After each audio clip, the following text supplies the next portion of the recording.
今天我们来聊聊一件正在改变14亿人生活的大事——中国 VPN 大绞杀。2026年4月，一场史无前例的翻墙清零行动忽然在大陆全面铺开，从江苏到陕西，从广东到福建，各地电信管理局的内部紧急通知像雪片一样飞进数据中心的机房，不是警告，不是整改，而是直接拔线，即刻断网，费用不退，资源不留。一夜之间，城市设计师的城市码推不上 GitHub 了，跨境电商的卖家登不进亚马逊后台了，金融从业者打不开彭博终端了，连大学教授都收不到国外合作伙伴的邮件。保守估计，这次动作至少影响1000万人的生计，而中共真正想要封住的却远不止这些。你有没有想过，这个已经修了整整20多年的防火长城，为什么偏偏要在2026年的春天忽然再加高3米？为什么以前还能睁一只眼闭一只眼的 VPN 生意，这次要被彻底连根拔起？当局究竟怕什么？又在准备什么？为什么连在海外做生意的中国人都感到手脚发凉？今天我们从3个维度深入挖掘，一层层拨开这场数位大绞杀背后那个连北京最高层都不敢直视的真相。要理解今天发生的事，必须先从中国这堵墙的历史说起。1994年，中国正式接入国际互联网，起初的几年还是一片自由天地，大学生可以自由上雅虎、上 AOL、看 CNN。到了1998年，金盾工程上马，2000年之后，防火长城开始一砖一砖的堆砌，然后是2008年奥运前后的收紧，2013年对境外新闻网站的全面封锁，2016年的网络安全法，2018年第一次要求3大运营商禁止个人使用 VPN，2023年修订后的网络安全法实施，再到2026年这次全面升级，你会发现一条非常清晰的规律，每一次大封锁几乎都对应着中共一次重大的政治不安全感。奥运怕维稳，新疆怕舆情，香港反送中怕示范，疫情清零怕白纸，而这一次怕的是什么？我们后面慢慢讲。我们先来看一下这次行动的规模究竟有多大。2026年4月7日，中国工业和信息化部信息通信管理局在西单办公区第103会议室召开了一场专题会议。会议的名字叫做加强跨境数据专线违规连接互联网管理，听起来又长又闷，可实际上这就是整场大清洗的指挥号角。第二天，也就是4月8日，一份盖着工信部公章的紧急通知由中国数字时代率先曝光，随即江苏、陕西、广东3个省的内部文件也接连流出，内容只有一个意思：自即日起，所有数据中心 IP 地址不得访问中国大陆以外的任何网络，包括香港、澳门、台湾在内，不得承载 VPN、代理等任何相关业务。一旦发现违规，直接封 IP， 直接停机，客户已经缴的钱1分钱都不退。更恐怖的还在后面，江门机房连夜被约谈，深夜执行拔线。深圳有业内排名前3的大厂被拔网，有业内人士在朋友圈写下这样一句话，上面的态度就是翻墙清零，5月份以后什么资源都买不到了。什么叫翻墙清零？就是要把过去30年中国网民赖以呼吸的那一点点对外信息通道彻底填平，一条不留。苏州一位网络工程师对记者苦笑说，以前多是提醒或要求限期整改，现在是直接关停，基本没有缓冲空间。一旦发现非法翻墙，就可能被断网，接下来范围还会扩大。过去的中国互联网管理好歹还讲一个先礼后兵，这次连礼都省了，直接用军法从事。而就在数据中心被连夜拔线的同时，中国电信也向大量用户发出简讯，通知从2026年4月22日0点起，用户的手机卡将无法再使用任何国际漫游业务，包括打电话、收简讯、数据上网，必须更换新卡才能继续使用。连在国外出差、旅游的中国人都要在出境之前向运营商单独申请，并且留存用途记录。这还只是刚刚开始，3大国营电信营运商中国移动、中国联通、中国电信从上到下同步收紧。这次不是试探，是系统性的基础设施层级的网络风控升级。对比2018年那次喊了很久却雷声大雨点小的封锁，这一次的执行力度和协调程度完全不可同日而语。你可能会问，翻墙的人真的有这么多吗？我们来算一笔账。2017年，彭博社曾经引用 Global Web Index 的调查估算，中国的 VPN 用户可能多达9000万人。而根据近年流亡海外的前翻墙软件供应商甘文威以及硅谷工程师钟山的估算，目前中国 10.5 亿网民之中，真正有在翻墙的大约占 4% 到 6%， 换算下来就是4000万到6000万人，其中大学生占一半左右。有很多小朋友甚至只是为了玩海外版的我的世界，打暴雪的游戏，看油管的动漫，剩下的一半正是这次行动的正中心。他们分为4大类。第一类是程式设计师和软体工程师，他们每天要上 GitHub 拉程式码，要去 Stack Overflow 查错误，要和境外的开源社群同步更新。全中国这样的工程师有多少？保守估计超过500万人，其中大量从事跨境软体外包和海外接案。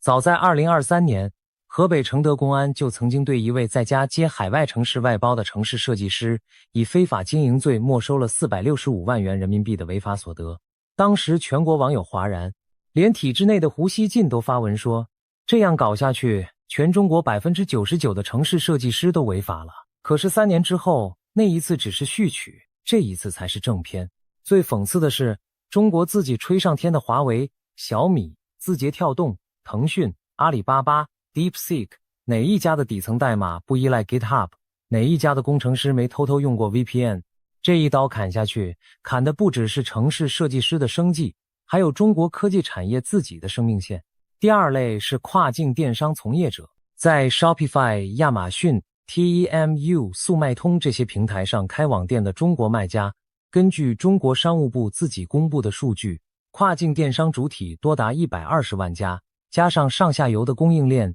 受到影响的人数超过1000万。2025年，中国跨境电商的营业流水高达 2.75 万亿元人民币，其中草根业主主导的小额电商出口就有7000亿到8000亿元的规模。亚马逊平台的活跃卖家，差不多有一半来自中国。翻墙禁令一指下来，这一整条产业链瞬间失血，卖家开不了后台，看不到订单，回不了客人讯息，广告投放也打不进去。很多中小卖家1星期之内仓库里的货就开始积压，现金流断裂。一个翻墙禁令，上千万个家庭的饭碗就这么碎在了地上。深圳华强北、义乌小商品城、东莞工厂区，每一条供应链，每一个打工妹，每一个跟单员，背后都是上有老下有小的活生生的人。第三类是金融从业者和涉外法律从业者。中国大陆有上百万个从业人员，每天需要及时观察美股、欧股、大宗商品和外汇行情。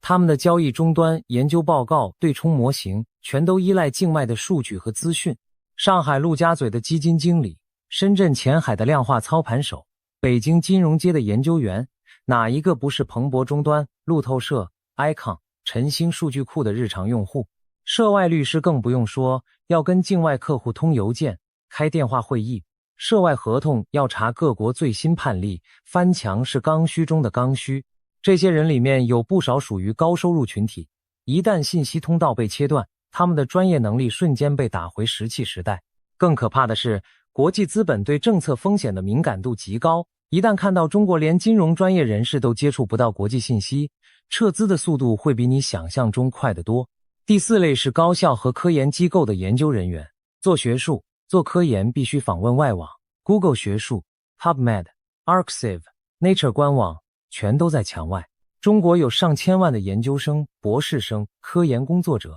连郑州职业技术学院的教学楼墙上都赫然贴出这样的海报：同学，别再翻墙啦，远离非法 VPN。一个以科教兴国为口号的国家，正在亲手把自己的大学校园变成一个讯息荒漠。很多重点实验室的博士生苦笑说，现在写论文要引用最新的国际文献，要先向导师申请，再由学校统一通过官方通道去下载，1周之后才能拿到 PDF。1周啊，一篇论文的关键参考文献要等1周，而科技竞争是以小时为单位在前进的。这4大类人群加起来，保守估计就超过1000万人。如果再把他们背后的家庭、上下游、生态合作伙伴都算进来，牵动的恐怕是一个以亿为单位的庞大群体。习近平一拍脑门，千万人顿失生计，这不是危言耸听，这是正在发生的现实。好，那么我们就要问第二个问题，为什么偏偏是2026年？为什么不是2023年？为什么不是2024年？这场封网运动背后的真正导火索到底是什么？答案藏在3条时间线的交汇点上。第一条是国际变局。进入2026年以来，中共的3个铁杆盟友接连出事，委内瑞拉总统马杜罗被美军活捉，整个政权一夜之间崩盘。伊朗在2月底遭到美国和以色列的联合空袭，最高层官员集体消失，继任者都凑不齐。古巴也面临变局，街头抗议此起彼伏。在这3场变局之中，美军的压倒性实力当然是主因，可是让中南海真正睡不着觉的是另一件事，带路党。无论是委内瑞拉还是伊朗，政权崩溃之前，境内都出现了大量里应外合的内部人员，他们通过加密通讯，通过 VPN， 通过境外应用，把关键情报源源不断送出去。伊朗核设施被精确打击的坐标，马杜罗藏身地点的地形图，哪一个不是墙内人员通过加密通道传出去的？更让北京心跳加速的是，美国中央情报局从2026年1月开始，就公开通过社群平台招募中国内部人员，并且发布了安全翻墙和匿名联络的完整教学。2月份 CIA 更进一步推出了一个叫做 freedom.gov 的 App 平台，主打隐私保护和匿名性，无需传统 VPN 即可浏览被封锁的西方网站，明确表示要协助中国、伊朗等国的民众突破网络管制。这对中南海来说，无异于直接在国境上竖起了一个巨大的霓虹灯招牌，上面写着欢迎举报贪官，欢迎举报军工机密。于是我们就看到美媒 CNN 在4月初爆出一条重磅新闻，中国军工机密被大规模泄露，包括飞弹设计图、核融合模拟数据等等。消息一出，北京惊得一身冷汗，封网成了唯一能想到的应急手段。第2条时间线是国内压力。2026年3月29日中午11点半，北京市房山区大韩暨大集人流最密集的中午饭点，一名50多岁的辽宁男子开着一台重型推土机直冲进了集市。据目击摊主描述，这名司机事前有完整计划，先跟妻子离婚，与儿女断绝关系，再租了推土机，专挑中午11点半人最多的时间冲进去。他在狭窄街道上来回斩压了差不多1里路，直到撞上电线杆，轮胎爆掉才被摊主拉下来毒打。现场至少造成13人死，12人伤。事件起因据说是长期的强制拆迁冤案，上访无门，绝望之下走上绝路。这种无差别攻击事件在大陆有一个特殊的名字，叫做限中。它不是恐怖主义，而是绝望的普通人对社会的终极报复。从2024年11月的珠海体育中心撞人案开始，到2025年各地类似案件不断发生，再到2026年3月的房山大韩暨惨案，每一起都像是压在中南海心头的一块巨石。而这一次，地点偏偏在北京，在首都的心脏地带，在习近平的眼皮底下。官方封锁消息至今10天没有一次通报，连大韩暨大集这个关键词在抖音、微博、小红书、微信上都搜不到任何内容。朝阳金盏大集、平谷靠山集、通州张家湾大集、平谷南独乐河大集，一个接一个被紧急停业升级改造。北京街头处处是警察，走路都要被查身份证。北京市民在接受采访时说，弄得人很烦躁，走到哪里都要掏身份证，就像突然之间全北京都变成了嫌疑人。然而消息终究还是从翻墙的缝隙里渗了出去。海外社群平台上，影片、照片、目击者证词四处传播，又以反向倒灌的方式被墙内网民偷偷下载再传回国内。这种信息的反向渗透，正是当年2022年乌鲁木齐公寓火灾之后引爆白纸运动的同一种模式。当年习近平动员了整个维稳系统，花了差不多1个月才把抗议浪潮压下去。那次运动给他留下的心理阴影有多深？ BBC 中文引用伦敦大学亚非学院中国研究院院长曾瑞生的话说，疫情之前如果中国搞一场公开选举，习近平能压倒性胜出。可是疫情之后，这个可能性永远消失了。白纸运动的记忆就像一根钉子，钉在中南海每一个人的枕头下面。所以这次，当房山铲车撞人的影像在境外疯传又回流墙内的瞬间，中南海做出了一个迅速而极端的判断，不能再让2022年的白纸运动重演。而阻断信息倒灌的唯一办法，就是彻底切断翻墙这条管道。封网是预防性镇压，是在潜在社会动荡发生之前，先把空气抽干，这叫做资讯缺氧策略，是一种典型的末日心态下的本能反应。国防安全研究院的分析一针见血，这次行动不同于以往仅针对个体翻墙问题的零星违规，已经升级为一场由中央主导、电信系统全面参与的全国性网络风控行动。第3条时间线是经济困境。2025年中国实质成长率达 5%， 官方目标完成，但是同年整体通膨率为0， GDP 平减指数持续为负。国际货币基金组织预测2026年通膨只会微幅回升到 0.8%， 整份报告里通缩一词出现超过60次。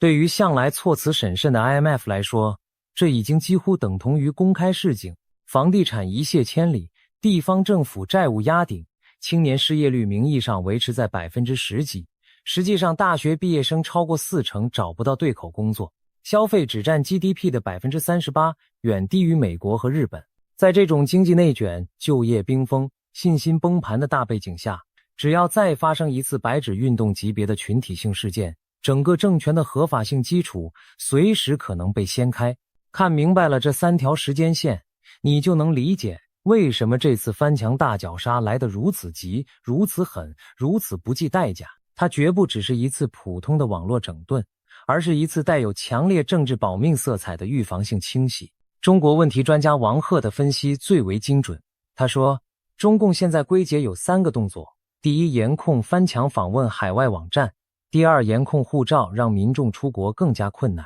第三，严格限制海外华人回国跟国内人接触。这3件事叠在一起，就是一幅完整的半封闭社会管控图。王鹤特别强调，这是预防性策略，并不是为了备战。习近平对军方和军工系统的大清洗，恰恰说明他清楚中美之间的战力差距太大，中共不大可能在2027年对台发动军事作战。那么他在准备什么？他在准备一场对内的维稳动员，一场可能来自国内的以亿为单位的社会风暴。接下来我们再深入一层，看看这次大绞杀在技术层面到底有哪些新动作，你就会知道，这一次绝对不是之前10几年那种雷声大雨点小的整顿。2026年3月，一项编号为 CN121691088A 的技术方案悄悄进入了中国国家知识产权局的公开程序。这项专利由福建资讯信息科技有限公司于2025年10月申请，内容涉及识别电脑是否开启 VPN 等功能，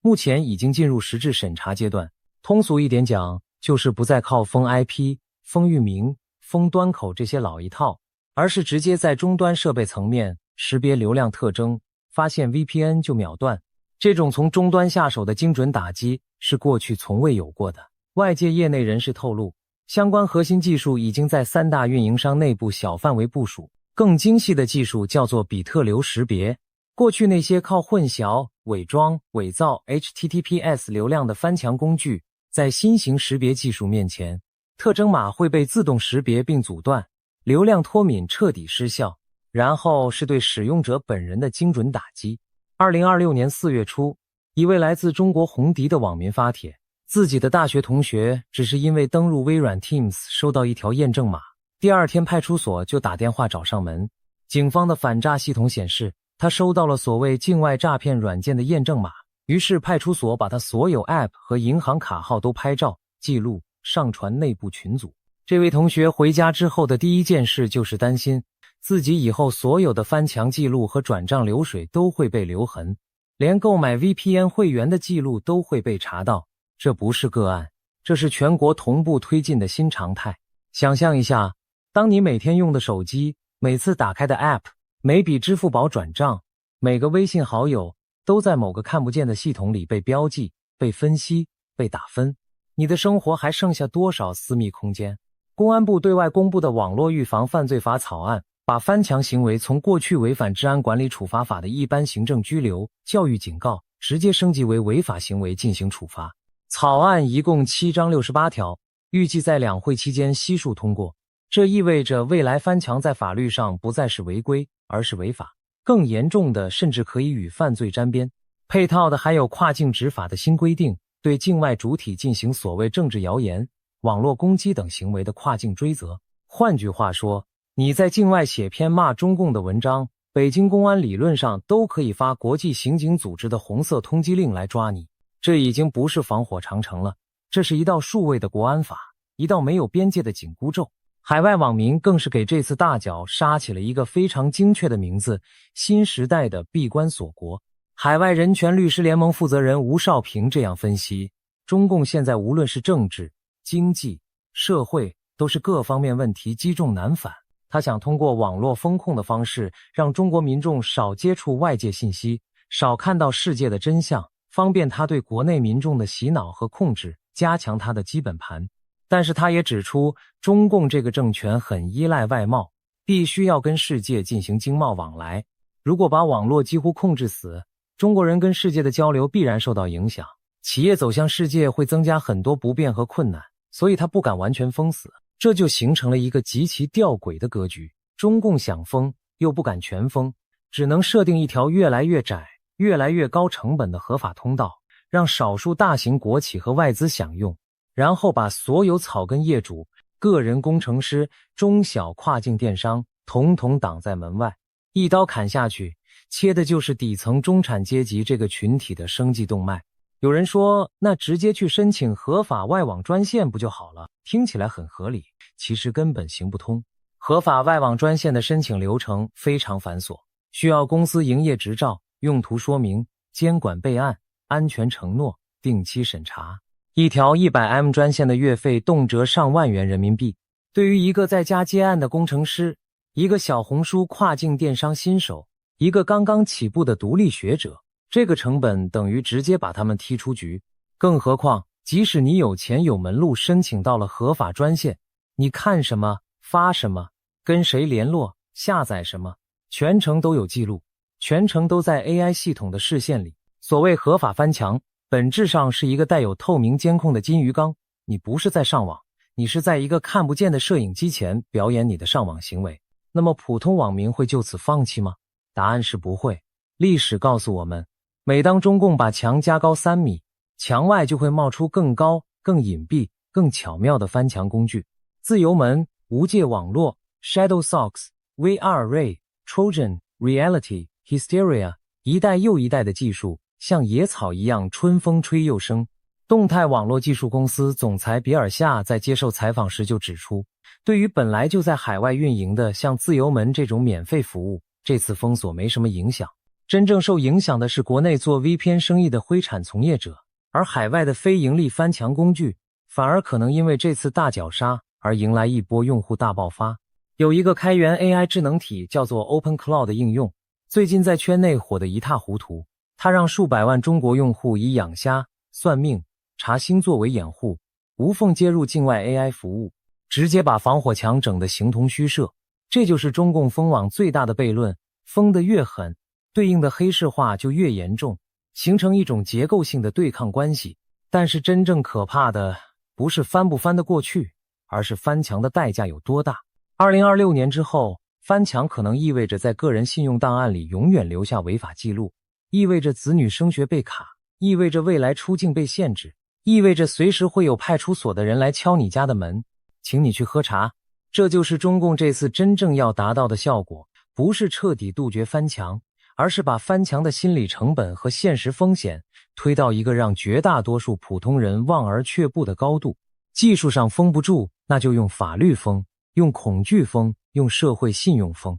当一个普通人开始在心里盘算，我为了看一眼 BBC 新闻，值不值得丢掉我儿子考公务员的资格，那一刻，墙就已经真正砌进了他的脑子里。我们也不妨看看另外2个封网国家的下场，就能预见中国未来的走向。俄罗斯在2024年3月1日开始全面封杀所有 VPN 服务，结果是什么？2年之后，俄罗斯的人均 GDP 比2021年少了差不多1/3，科技人才大规模外流，大批年轻工程师跑去哈萨克、亚美尼亚、塞尔维亚。伊朗从2013年开始封锁非政府认可的 VPN， 结果是什么？年轻人的失业率长期维持在 20% 以上。绝望的新一代在2022年的头巾抗议中站上街头，最终成为了2026年这次政权大震荡的社会地基。封网从来不能换来稳定，它只能换来更深的裂痕和更脆的表面。好，我们回过头来，把所有线索串在一起，你就能看清这盘棋的真正大小。2026年的这场 VPN 大绞杀，表面上看是一场网络整治，实质上却是中共在内外双重危机下启动的一次社会预压缩。它的逻辑很清楚，对外不能再让 CIA 的招募视频、freedom.gov 的匿名通道、军工机密的泄露窗口继续敞开；对内不能再让房山铲车撞人、县中市绝望袭击、底层小范围抗议通过墙外的镜头放大再反向倒灌。经济上不能崩，政治上不能乱，军事上不敢打，那就只剩下一条路，用最原始、最残酷的方式，先把信息的氧气抽干。这是一个政权在对自己未来最没有把握的时刻做出的选择。一个真正强大、真正自信的政权，敢让人民自由地看世界。只有当权力已经撑不住他想营造的叙事，只有当谎言已经压不住他想掩盖的事实，才会去砌一堵更高的墙。毛泽东当年敢让红卫兵写大字报，邓小平当年敢在深圳划一块特区让资本主义进来，朱镕基当年敢把电信、铁路、银行拆开来迎接 WTO。 那是有自信的年代，那是相信自己能赢的年代。而今天的中南海却要靠一道又一道的禁令来维持表面平静，这本身就已经是一个政权内心虚弱到极致的最直接证据。而历史又一再告诉我们，墙砌得越高，墙内的压力锅就越密封。压力锅能撑多久没人知道，但有一点可以确定，当锅盖终于掀开的那一天，第一个被蒸汽喷飞的往往就是亲手把锅盖拧到最紧的那个人。回看前苏联，戈巴契夫开启公开性改革是1985年，30年代苏联最封闭、最残酷的大清洗结束之后，仅仅过了50年，整个帝国就在信息洪流中分崩离析。回看东德，柏林围墙矗立了28年，它在倒下的那个晚上，甚至没有经过任何一场战争。回看古巴，回看东欧，回看前几个月的委内瑞拉和伊朗，历史的规律总是惊人的相似。封闭从来换不来长治久安，只能换来更剧烈的反弹。越是害怕外面的世界，就越是证明内部已经虚弱到了极点。越是禁止人民说话，就越是说明当权者自己已经没有话可以说。所以，当你今天看到大陆朋友圈里有人抱怨我的梯子又挂了，当你听到跨境卖家在直播里哭诉下个月房租都交不上了，当你在微信群里看到有人转发大学同学被派出所叫去喝茶了，请你记住，这不只是几个人、几家公司、几个行业的不幸，这是一个巨大时代的前奏曲，是一个政权在为他自己无法应对的更大动荡提前做准备的信号。中国 VPN 大绞杀不是结束，而是开始；不是镇压的高潮，而是一场更深远、更剧烈的社会重组的第一块骨牌。1000万人生计断流的背后，是14亿人命运的暗中转向。有人说，只要是墙，终将被推倒；也有人说，最坚固的墙往往从内部开始裂开第一道缝。我们不知道那道缝会从哪个城市、哪个行业、哪个普通人身上出现。他也许是一个失去海外订单、血本无归的跨境电商老板，也许是一个被派出所无理传唤的城市设计师，也许是一个因为查不到国际文献而耽误了博士论文的寒门学子，也许是下一个因为拆迁冤案而绝望到开着推土机冲进人群的普通人。但我们知道，在那一天到来之前，每一个还在翻墙的中国人，每一个还在用代码、用键盘、用头脑对抗这堵墙的勇敢灵魂，他们都是在为后世的自由点燃一盏微小却不灭的灯。墙终将倒塌，问题只是什么时候。而2026年4月这场大绞杀，也许就是那个开始倒数的时刻。当历史的钟声响起，当下一个白纸运动、下一个柏林之夜、下一个马杜罗时刻来临，我们会回过头来惊讶地发现，原来最初的裂缝就诞生于这个春天。就诞生于这1000万被断了线的普通人的无声愤怒之中。时代的列车正在加速，而那个亲手拧紧锅盖的人正站在锅盖之上，一脸惊慌地望着他自己亲手制造的蒸汽。